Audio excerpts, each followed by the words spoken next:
Today's episode takes us to the end. We're fighting the Ender Dragon, finding Unobtainium in less than 5 minutes, and looking for one of the most important items needed for us to make the All the Mod Star in less than 100 days. If you're liking this series so far, make sure to hit that like and sub button if you haven't. This episode starts at the early hours of day 9. You know what you need to go to the end? Eyes of Ender. You know what you'll also want to take with you? A destruction gadget. I'll show you why a little bit later, but for now, we're going to go to the overworld to find the stronghold. We're not using the Eyes of Ender to find this thing. That would take forever. As cool as it is to shoot the eye into the sky and hope it pops up into your inventory again, we have a much better tool that we can use to find the stronghold. Using our structure compass, we just need to search up the stronghold and select the better stronghold choice. And it's over 3,000 blocks.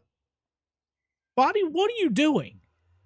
All right, starting our long flight out, it's important for us to get there as fast as possible. Oh, look. Okay, as I was saying, we need to get there as fast as we can. Is that the lighthouse? This looks really familiar.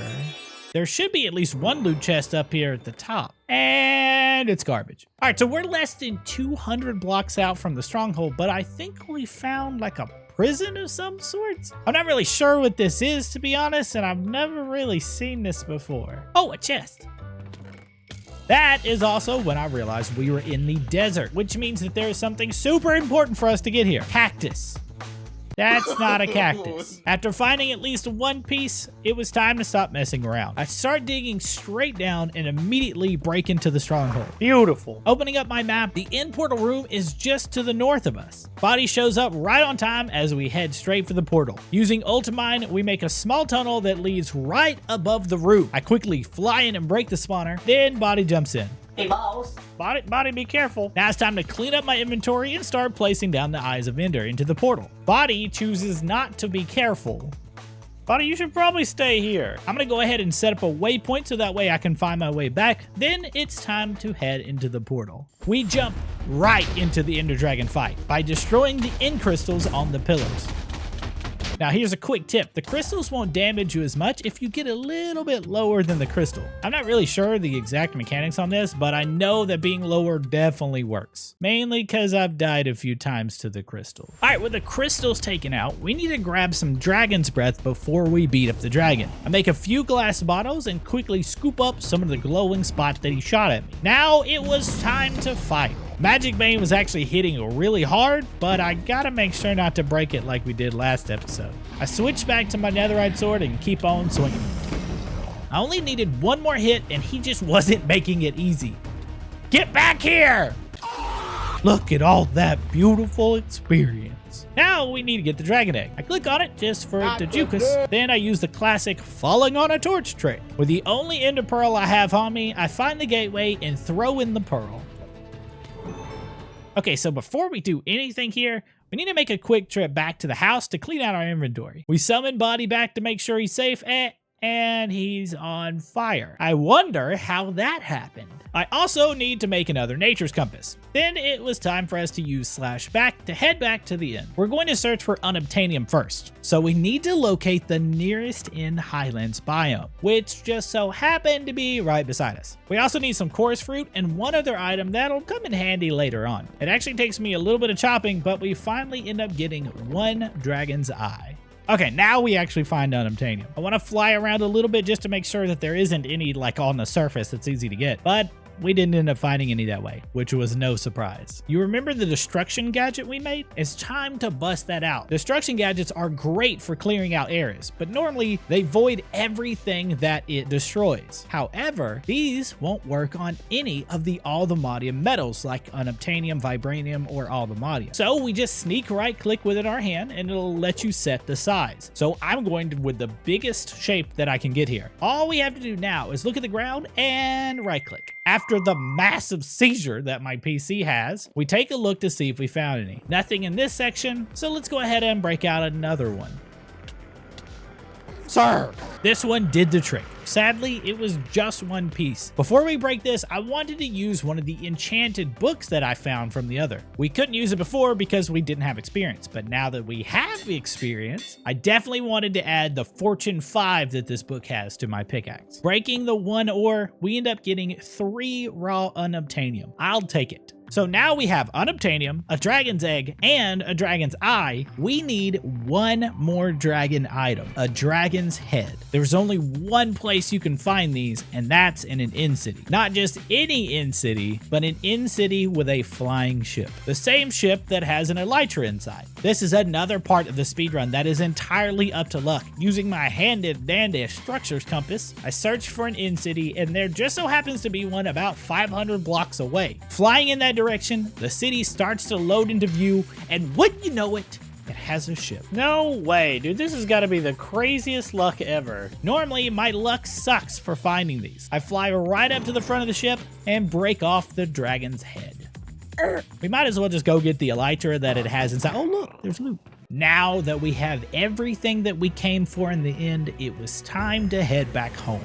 After cleaning up my inventory, it was time to work towards the next step of our journey, upgrading our power generation. Wind gens are great for the start, but we're going to need a lot more power. Since we really don't have a whole lot of materials, we're going to make the best early game power that you can make using melons. And before we do all of that, I want to automate that cactus that we picked up first. And for this, we're gonna need a few things. Let's start with just a basic drawer for the cactus. We're just gonna place a hopper botany pot on top, throw in some inferior farmland in the cactus, and we're done with a basic setup. But I want to grow more than one pot at a time for this, so I'll need some item pipes. We'll also need a wrench, so I'm just gonna head into the create quest line and complete the first quest, which gives you the wrench for free. Now, I'm going to run 3 pipes out of the back and place 3 more botany pots. Set those up, and then Body gets in the way. Body, why are you always in the way? We need to wait a little bit more so we can get a few more pieces of cactus to set up those other pots, so I'm just going to clean up my inventory a little. And then it also just dawned on me that I need some botany pots for the power setup, so I'm just going to take these 2 back.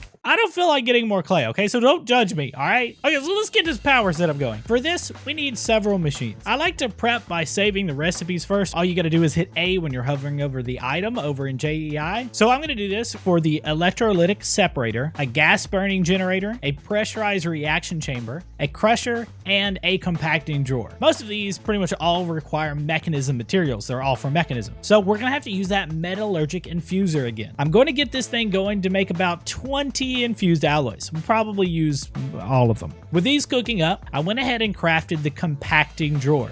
And Body just couldn't stop getting in my face. The last time someone kept getting in my face while I was working, they ended up being a quest in the bounty board. Yeah, I'm talking about you, wandering traitor. All right, Body, that's it. Come over here. You're coming over here and sitting right here. Sit. Next up, we're gonna make the crusher. I realized we did not have another bucket of lava for this, so that meant a quick trip to the nether just to grab a couple more lava buckets. Now that we have those, we could start setting up the melon farm. We're just gonna use something simple with the compacting drawer here. I'm gonna place 2 item pipes behind it, then place 2 botany pots on top of them. Now, I just need to set these to extract. Oh, I totally forgot to set the pipes to pull over here. I wanna make sure that the right thing goes into this compacting drawer for the melon setup. So for now, I'll have to cut the pipe off connecting these and go ahead and place in the melon seeds into the botany pot so they can get growing. On the back side of the item pipes here, I want to place another drawer down just for the seed, so that way it doesn't back up into the botany pots. While we wait for a melon to grow, I pulled the alloys out of the infuser and set it up to make basic control circuits with osmium. I need these for a lot of the machines that I'm going to make, but specifically we're going to make the crusher first, which is the next part of my system. I'll also need some steel, and there's actually an easy way to get this. If you have an ore hammer, you can combine it with some iron dust and 4 coal to make steel dust. I don't have a whole lot of coal, but this will work for now. We can throw in the steel dust to smelt it down, and let's go back to the melon farm. Now, you don't want to put melons directly into the compacting drawer here, or it'll just give you compressed melons, and we can't do anything with that. So instead, we're going to put melon slices in it. The easiest way to get melon slices is to make yourself a cutting board. So just go ahead and make the cutting board, place it down, and we're also going to need a knife so we can cut up the melon. To do this, we just place the melon on the board,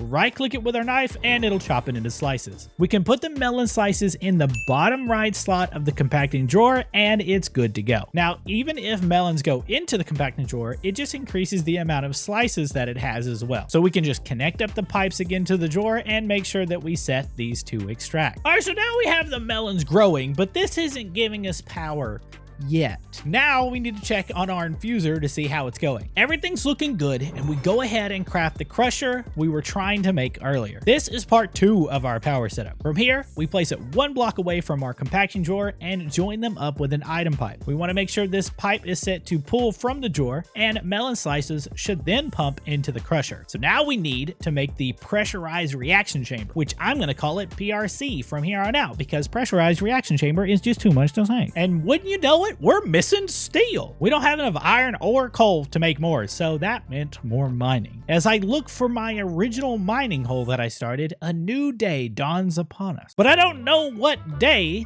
because it just said it was day 10, but said day 11 when the new day happened, but then it says day 12 in the top. Now, what is going on? Whatever, we'll check on that later. For now, we need to get more iron. Now that we have plenty of iron, let's make a new ore hammer to break everything down into dust. We haven't used any platinum yet, so I can easily make a platinum ore hammer instead of using a copper one. We break down the iron into dust, make us some more steel dust, and get it all smelting down into the furnace. With that smelted down, let's make our PRC. And we need to make some more circuits. Okay, let's make another machine while it's cooking up, right? Okay. I make a few other pieces that I'll need, then grab out those circuits, and finally make the PRC. This is machine number 3 for our setup. We want to place this one down directly beside the crusher. And now we just need 2 more machines to make all of this work. Except I need more coal for steel. Okay, this time I got enough of everything that we need. We can finally make the gas burning generator and an electrolytic separator. Why is that so hard to say? It's a separator. That's what we're gonna call it. These are the last 2 machines that we need for the setup. Okay, so we also kind of need this sink. To set these up, we're actually gonna use a different kind of pipe. Now remember those universal pipes that we got from the quest? We're gonna use those right now. From the PRC, we're gonna run 3 pipes back, and in the middle pipe, we're gonna place the sink on top of it. Then at the end of the last pipe, we can place our separator. We want to make sure that the pipe is set to extract, and we'll run another ultimate pipe on top of the separator, making sure that it is extracting as well. This will give it water and the PRC water. We can check our PRC and see that it's getting hydrogen and water, but the crusher doesn't have enough power to crush the melons down. We just want to throw in a little bit of redstone to give some power, and we want to make sure that it's set to auto extract in the side config for items. Now let's check in our PRC. We have biofuel, and it's working. For the last part of this little setup, we want to make 1 more drawer and place it right on top of the PRC. And in the PRC, we want to make sure that it pushes items out of the top as well. 1 more check, and we have sweet ethylene. This is our melon power juice. That's where the gas burning generator comes in. We place it down right beside the PRC, and it burns that sweet melon juice into power. Now we just got to connect up all of this stuff so everything gets power, and that is what we need energy cables for. I'm just going to run this outside of the front of the gas gen, then I'm going to go underneath all of the machines and connect it that way.